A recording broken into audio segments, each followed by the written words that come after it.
আসসালামু আলাইকুম friends, welcome to my cooking my blog. আপনারা এই যে দেখছেন এটা কি বলুন তো?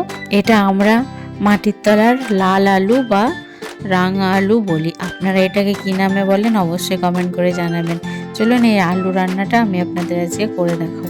এই রান্নাটা করতে আমি কোনো রকম মশলা কোনো কিছু ইউজ করব না, শুধু তেল দিয়ে দিলাম। তেলের মধ্যে কালো জিরে আর পেঁয়াজ ভেজে আমি আলুটা দিয়ে অনেকক্ষণ ধরে একটু কষিয়ে নেব ভালোভাবে। আর এখানে দিয়ে দেবো স্বাদ মতো লবণ আর হলুদ। আপনারা লঙ্কার গুঁড়োও দিয়ে দিতে পারেন, কাঁচা লঙ্কাও দিয়ে দিতে পারেন।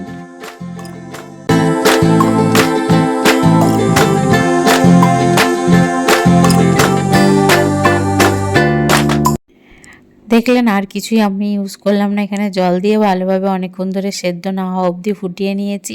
আর আজকে রান্নাটা কেমন লাগলো আপনারা অবশ্যই কমেন্ট করে বলবেন। ভালো লাগলে সাবস্ক্রাইব করবেন, পাশে থাকবেন।